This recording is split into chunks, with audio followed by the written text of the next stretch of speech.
ಹೆಂಡತಿಯ ಶೀಲಾ ಶಂಕಿಸಿ ಕತ್ತು ಸೀಳಿ ಭೀಕರವಾಗಿ ಹತ್ಯೆ ಮಾಡಿರುವಂತಹ ಘಟನೆ ಮಂಡ್ಯ ತಾಲೂಕಿನ ಕಾಳೇನಹಳ್ಳಿ ಗ್ರಾಮದಲ್ಲಿ ನಡೆದಿದೆ. ಪತಿ ಲೋಕೇಶ್ ತನ್ನ ಪತ್ನಿ ಶ್ವೇತಾಳನ್ನ ಕೊಲೆಗೈದಿದ್ದಾನೆ. ಸ್ಥಳಕ್ಕೆ ಮಂಡ್ಯ ಗ್ರಾಮಾಂತರ ಪೊಲೀಸರು ಭೇಟಿ ನೀಡಿ ಪರಿಶೀಲನೆ ಮಾಡಿದ್ದಾರೆ. ಮಂಡ್ಯ ಗ್ರಾಮಾಂತರ ಪೊಲೀಸ್ ಠಾಣೆಯಲ್ಲಿ ಪ್ರಕರಣ ದಾಖಲಿಸಿಕೊಂಡಿರುವಂತಹ ಪೊಲೀಸರು ಆರೋಪಿ ಪತಿ ಲೋಕೇಶ್ನನ್ನ ಅರೆಸ್ಟ್ ಮಾಡಿ ವಿಚಾರಣೆಗೆ ಒಳಪಡಿಸಿದ್ದಾರೆ. ವಿಜಯಪುರ ಜಿಲ್ಲೆಯ ಸಿಂದಗಿ ಬೈಪಾಸ್ ಬಳಿ ಶಾಸಕ ಅಶೋಕ್ ಮನಗೂಳಿ ಅವರ ಕಾರಿಗೆ ವಾಹನವೊಂದು ಡಿಕ್ಕಿ ಹೊಡೆದಿದೆ. ಕಾರಿನಲ್ಲಿ ಶಾಸಕ ಅಶೋಕ್ ಪುತ್ರಿ ಸಹೋದರನ ಮಗ ಪ್ರಯಾಣಿಸ್ತಾ ಇದ್ರು. ಈ ವೇಳೆ ಶಾಸಕರ ಕಾರಿಗೆ ಎದುರಿನಿಂದ ಬಂದಂತಹ ಸ್ವಿಫ್ಟ್ ಕಾರು ಡಿಕ್ಕಿ ಹೊಡೆದಿದ್ದು ಅದೃಷ್ಟವಶಾತ್ ಯಾವುದೇ ಪ್ರಾಣಾಪಾಯ ಸಂಭವಿಸಿಲ್ಲ. ಎತ್ತು ಹಾಗೂ ಎತ್ತಿನ ಗಾಡಿ ಹಳ್ಳದಲ್ಲಿ ಕೊಚ್ಚಿ ಹೋದ ಘಟನೆ ಚಿಕ್ಕಮಗಳೂರಿನ ಕಡೂರಿನ ದೊಡ್ಡಪೇಟೆಯ ತುರುವನಹಳ್ಳಿ ರಸ್ತೆಯಲ್ಲಿ ನಡೆದಿದೆ. ಉಲ್ಲೇನಹಳ್ಳಿಯ ಲಕ್ಷ್ಮಣ್ ಎಂಬುವವರಿಗೆ ಸೇರಿದಂತಹ 2 ಎತ್ತು ಹಾಗೂ ಗಾಡಿ ಕೊಚ್ಚಿ ಹೋಗಿದೆ. ನಿನ್ನೆ ಗಾಡಿ ಎತ್ತು ಕೊಚ್ಚಿ ಹೋಗ್ತಾ ಇದ್ದಂತೆ ರೈತ ಲಕ್ಷ್ಮಣ್ ಜಿಗಿದು ತಮ್ಮ ಜೀವವನ್ನು ಉಳಿಸಿಕೊಂಡಿದ್ದಾರೆ. ಒಂದು ಎತ್ತಿನ ಕಳೆಬರಹ ನಿನ್ನೆ ಪತ್ತೆಯಾಗಿತ್ತು. ಇನ್ನೊಂದು ಎತ್ತು ಹಾಗೂ ಎತ್ತಿನ ಗಾಡಿಗಾಗಿ ಅಗ್ನಿಶಾಮಕ ಸಿಬ್ಬಂದಿ ಬೋಟ್ ಮೂಲಕ ಶೋಧ ಕಾರ್ಯವನ್ನು ಮುಂದುವರೆಸಿದ್ದಾರೆ.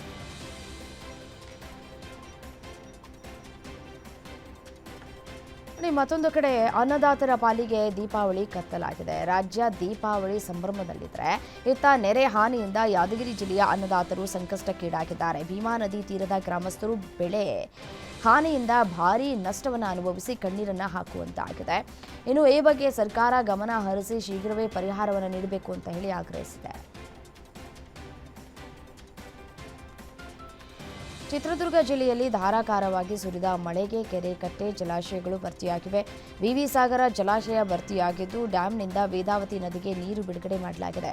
ಒಂದೇ ವರ್ಷದಲ್ಲಿ 2 ಬಾರಿ ಜಲಾಶಯ ಭರ್ತಿಯಾಗಿದ್ದು ಧಾರಾಕಾರ ಮಳೆಯಿಂದ ಜಿಲ್ಲೆಯ ರೈತರಲ್ಲಿ ಮಂದಹಾಸ ಮೂಡಿದೆ. ಮಲೆನಾಡು ಶಿವಮೊಗ್ಗ ಜಿಲ್ಲೆಯಾದ್ಯಂತ ನಿರಂತರ ಮಳೆಯಾಗ್ತಾ ಇದ್ದು ರೈತರಿಗೆ ಆತಂಕ ಹೆಚ್ಚಾಗಿದೆ. ಅಡಿಕೆ ಕೊಯ್ಲು ಆರಂಭಿಸುವ ಸಮಯದಲ್ಲೇ ಮಳೆಯಾಗ್ತಾ ಇದ್ದು ಕೊಳೆ ರೋಗದ ನಡುವೆ ಬಂದಿರುವ ಅಲ್ಪ ಸ್ವಲ್ಪ ಬೆಳೆ ಕಳೆದುಕೊಳ್ಳುವ ಆತಂಕ ಎದುರಾಗಿದೆ. ಹೊಸನಗರ, ತೀರ್ಥಹಳ್ಳಿ, ಸಾಗರ, ಶಿವಮೊಗ್ಗ ಭಾಗದಲ್ಲಿ ಬಿಟ್ಟು ಬಿಡದೆ ಸುರಿತಾ ಇರುವಂತಹ ಮಳೆಯಿಂದ ಜನ ಹೈರಾಣರಾಗಿದ್ದಾರೆ.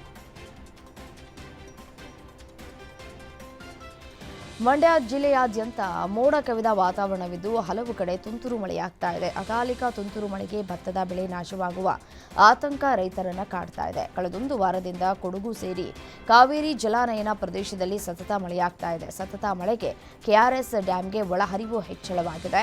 ಡ್ಯಾಂನಿಂದ ನದಿಗೆ 20,000 ಕ್ಯೂಸೆಕ್ ನೀರು ಬಿಡುಗಡೆ ಮಾಡಲಾಗ್ತಾ ಇದ್ದು ಮತ್ತೊಮ್ಮೆ ನದಿ ಪಾತ್ರದಲ್ಲಿ ಪ್ರವಾಹದ ಭೀತಿ ಎದುರಾಗಿದೆ. ಚಿತ್ರದುರ್ಗ ಜಿಲ್ಲೆಯಾದ್ಯಂತ ನಿನ್ನೆ ಸಂಜೆಯಿಂದ ಬಿಟ್ಟು ಬಿಡದೆ ಮಳೆ ಸುರಿತಾ ಇದೆ. ಜಿಲ್ಲೆಯ ಚಳ್ಳಕೆರೆ, ಹಿರಿಯೂರು, ಮೊಳಕಾಲ್ಮೂರು ಸೇರಿ ಹಲವು ಕಡೆ ತುಂತುರು ಮಳೆಯಾಗ್ತಾ ಇದೆ. ಜಿಟಿ ಮಳೆಯಿಂದ ವಾಹನ ಸವಾರರು ಪರದಾಡುವಂತಾಗಿದೆ. ಇನ್ನೂ 2 ದಿನಗಳ ಕಾಲ ತುಂತುರು ಮಳೆ ಹೀಗೆ ಮುಂದುವರಿಯುವಂತಹ ಸಾಧ್ಯತೆಗಳು ಕೂಡ ಇದೆ. ಬೆಳಗ್ಗೆಯಿಂದಲೂ ಸುರಿತಾ ಇರುವಂತಹ ಜಿಟಿ ಮಳೆಗೆ ಬೆಂಗಳೂರು ಗ್ರಾಮಾಂತರದ ದೇವನಹಳ್ಳಿಯಲ್ಲಿ ಜನಜೀವನ ಅಸ್ತವ್ಯಸ್ತಗೊಂಡಿದೆ. ಪ್ರಯಾಣಿಕರು ಬಾರದೆ ಬಸ್ ನಿಲ್ದಾಣಗಳು ಬಣಗುಡುತ್ತಿವೆ. ಬುಧವಾರ ಸಂತೆಗೆ ಗ್ರಾಹಕರು ಬಾರದೆ ವ್ಯಾಪಾರಸ್ಥರು ಬೇಸರಗೊಂಡಿದ್ರು. ಇತ್ತ ವಾಹನ ಸವಾರ ರಾಜ್ಯದಲ್ಲಿ ಕಳೆದ 1 ವಾರದಿಂದ ಮಳೆಯಾಗ್ತಾ ಇದ್ದು ಮುಂದಿನ 1 ವಾರಗಳ ಕಾಲ ಮಳೆಯಾಗುವ ಸಾಧ್ಯತೆ ಇದೆ ಅಂತ ಹೇಳಿ ಹವಾಮಾನ ಇಲಾಖೆ ಮುನ್ಸೂಚನೆ ಕೊಟ್ಟಿದೆ. ರಾಜ್ಯದ 25 ಜಿಲ್ಲೆಗಳಿಗೆ ಆರೆಂಜ್ ಅಲರ್ಟ್ ಘೋಷಿಸಲಾಗಿದೆ. ಉಳಿದ 24 ಜಿಲ್ಲೆಗಳಲ್ಲಿಯೂ ಸಾಧಾರಣ ಮಳೆಯಾಗುವ ಸಾಧ್ಯತೆ ಇದೆ. ದಕ್ಷಿಣ ಒಳನಾಡು ಭಾಗದಲ್ಲೂ ಮಳೆಯಾಗಲಿದ್ದು ಕರಾವಳಿಯ ಉಡುಪಿ, ದಕ್ಷಿಣ ಕನ್ನಡಕ್ಕೂ ಆರೆಂಜ್ ಅಲರ್ಟ್ ನೀಡಲಾಗಿದೆ ಅಂತ ಹವಾಮಾನ ಇಲಾಖೆ ತಿಳಿಸಿದೆ.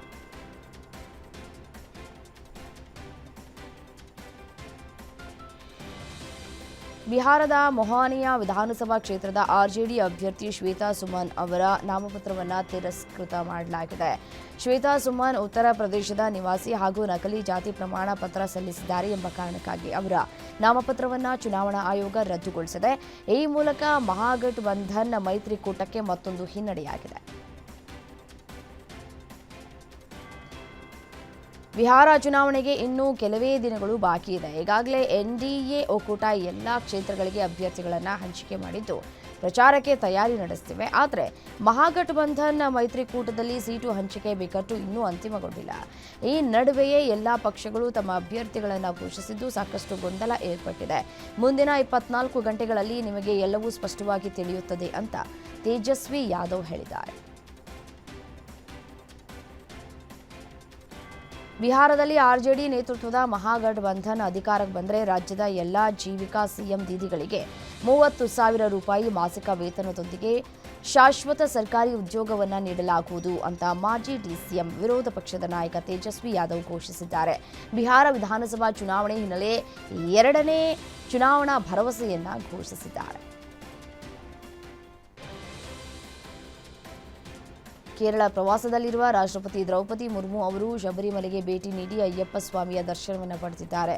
ಇರುಮುಡಿ ಕಟ್ಟು ಹೊತ್ತು ಶಬರಿಮಲೆಗೆ ಭೇಟಿ ನೀಡಿದ ದ್ರೌಪದಿ ಮುರ್ಮು ಅವರು ಅಯ್ಯಪ್ಪ ಸ್ವಾಮಿಗೆ ವಿಶೇಷ ಪೂಜೆ ಸಲ್ಲಿಸಿದ್ದಾರೆ. ಈ ಮೂಲಕ ಶಬರಿಮಲೆಗೆ ಭೇಟಿ ನೀಡಿದ ಮೊದಲ ಹಾಲಿ ರಾಷ್ಟ್ರಪತಿ ಎಂಬ ಹೆಗ್ಗಳಿಕೆಗೆ ಪಾತ್ರರಾಗಿದ್ದಾರೆ.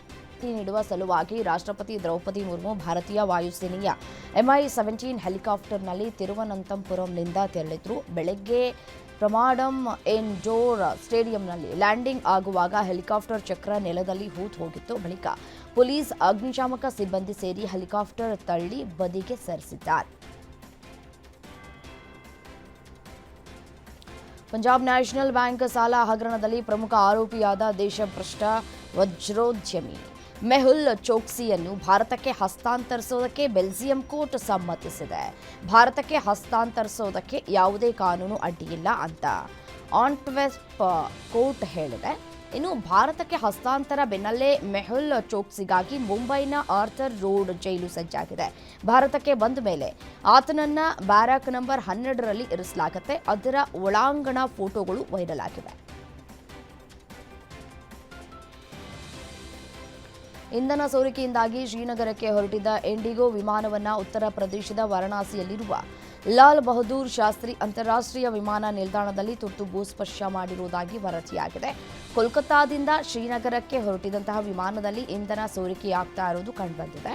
ಕೂಡಲೇ ಎಚ್ಚೆತ್ತ ಪೈಲಟ್ ವಿಮಾನವನ್ನು ತುರ್ತು ಭೂಸ್ಪರ್ಶವನ್ನು ಮಾಡಿಸಿದ್ದಾರೆ. ಎಲ್ಲ 166 ಪ್ರಯಾಣಿಕರು ಮತ್ತು ಸಿಬ್ಬಂದಿಯನ್ನು ಸುರಕ್ಷಿತವಾಗಿ ಸ್ಥಳಾಂತರಿಸಲಾಗಿದೆ ಅಂತ ವಾರಣಾಸಿ ಪೊಲೀಸರು ತಿಳಿಸಿದ್ದಾರೆ.